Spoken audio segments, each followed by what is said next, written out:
Hello everyone! Remember those delicious graham crackers we made yesterday?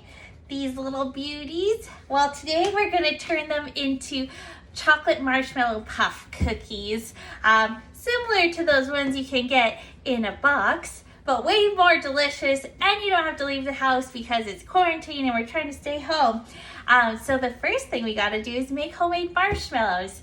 This recipe you can also make and just put into a lined and super greased 8x8 pan and then cut it into marshmallows, but we're gonna pipe it onto our cookies and then dunk them in chocolate. So let's get started.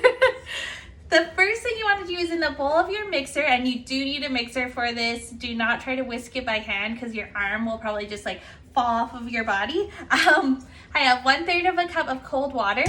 And then you're gonna wanna add 2 packages of gelatin to this. In a bakery, you order your gelatin in sheets, so it doesn't look like the powder you get at the store. But same thing, that's what I've got here, that's why. And you wanna just make sure all of your gelatin gets hydrated by the water. And this is called blooming your gelatin. So it's just absorbing the water, and then we're gonna melt it after, and that way you won't have chunks of gross gelatin in your mouth. Awesome, so I've just wet all these sheets of gelatin. If I had the powder, I just stir it into the water, and then we're gonna let that sit on the side. It needs to sit for a few minutes. And then while that's sitting, we're gonna get our syrup ready. So in here I've got 1 cup of sugar. I'm gonna add a little pinch of salt to that. I've got 1/3 of a cup of water, 1/3 of a cup of honey. This is gonna make a delicious honey marshmallow. If you're making like s'mores, you can add a little cinnamon in when we add the vanilla, which is gonna be after. And it's like a honey cinnamon marshmallow, it's so good. And then we've got 1/3 of a cup of corn syrup. If you don't have honey, you can just use all corn syrup. Perfect. So that's all the ingredients in there. I'm just gonna put this onto the stove. We need to bring it up to 240 degrees Fahrenheit. So I'm just gonna get that started and start cooking. So our syrup is on the stove heating up. Like I said, we wanna get it to 240 degrees Fahrenheit, so it's gonna take a little bit of time.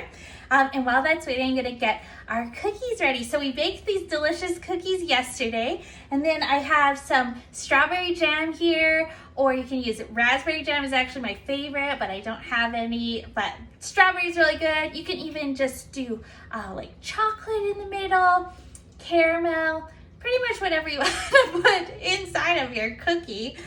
So you just want to take a little scoopful and put it into the middle of each cookie.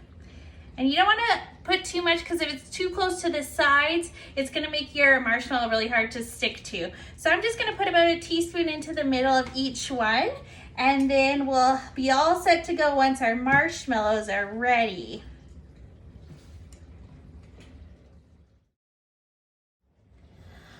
Our syrup is almost ready. I'm just checking it with a thermometer until it reaches 240. And our gelatin, you can see here, it's absorbed all that water. Now it's kind of like a gelatinous blob. If you use the powder, it's gonna look a bit grainier. That's perfect, that's what we're looking for. So I'm just gonna put this into the mixer with the whisk attachment, and we'll be all ready once the syrup's ready to go. So our syrup reached 240. It's all bubbly and delicious smelling like honey. So we're gonna turn our mixer on to a lower speed and just slowly pour this into the gelatin, and it's gonna melt our gelatin. And just be careful because this stuff is really hot.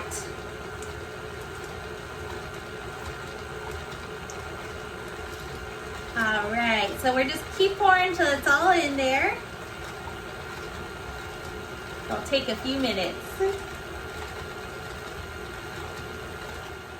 So all of our syrup's in with the gelatin. All the gelatin looks like it's melted. So we're gonna increase the speed to high speed, and we're gonna whip it for about 10 minutes. It's gonna get real white, real fluffy, and look like a marshmallow. So I'm gonna speed that up and wait for that to get whipped. Awesome, so our marshmallow looks really thick and fluffy and white. So I'm just gonna add in a teaspoon of vanilla extract. You can leave this out. You can use cinnamon, like I mentioned earlier, is really good, or any other flavoring you've got. Or if you have like freeze-dried fruit powder, which I'm sure not most people have, but that makes really good fruity marshmallows.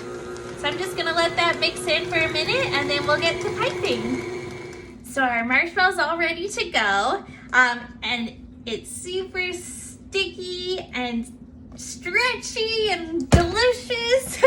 So I've scooped it into a piping bag and we're gonna pipe it on top of our jam and try not to get too much on ourselves. So I'm just gonna kind of trace around the jam and then make sure it's all covered, like a little swirl of delight. And I'm gonna keep doing that on all of them. And this stuff is super messy and sticky, so if you're not into that, do not make marshmallows, but they're so good. So we're just gonna, again, pipe around the jam and then cover it up on top. And I'll do that on all of the marshmallows. Ooh. So I've got all of our marshmallows piped on, all the jam's covered. These just need to sit at room temperature, probably at least 2 hours, just to cool down and set up a bit. But I did have a bit of leftover marshmallow in here, so I just lined a pan with parchment, super greased it with baking spray, and then I'm just gonna scoop the leftover marshmallows in there, and then you can cut them into squares and have them for s'mores or hot chocolate. Delicious. So I'm gonna do that, let everything set for a few hours, and then we'll get to the chocolate part. So it's been a few hours. Our marshmallows have all set up, so they're nice and firm. I can actually touch it because we live in Calgary and it's so dry here. But if you're in a more humid climate or a more humid day, it will still be sticky, but I can do this. It's not gonna fall off or anything. And then here I've melted 2 cups of chocolate, 1 tablespoon of oil. I just microwaved it 10 seconds at a time until it's all melted and come together. And then we're gonna dunk them in here, or you can just drop the whole thing in and cover it. We'll do both. So I'm just gonna dunk it in, shake off any excess, make sure it's all coated, and then I'll pop it back on my parchment. And then it's me, so obviously I'm gonna put sprinkles on top because it looks so cute. Sprinkles make everything fun. So I'm gonna keep dunking all these. Like I said, you could do it how I just did, or just drop this whole thing in, cover it with chocolate, and then scoop it out, and that will give you an extra layer of chocolate on the bottom. I would just use a fork to get it out of there. That's real chocolatey. All right, there we go. So I'm gonna cover all of these, and then these babies will set up. I'll probably pop them in the fridge to set them up quicker for about 20 minutes. Look how awesome these are. So these have chilled for about 20 minutes, so all the chocolate's set up. They look so cute. I cut one open here so you can see the inside. So look at that layer of jam and the marshmallow, and you got the cookie and chocolate. Everything you need in a cookie in one. Plus, if you made this for someone, they're gonna lose their mind when they're like, what? You made this from scratch? You're like, yeah, obviously, I'm amazing. Well, thanks for joining me. I'll see you guys tomorrow. I'm super excited about these. I hope you are too. Have an awesome day. Bye.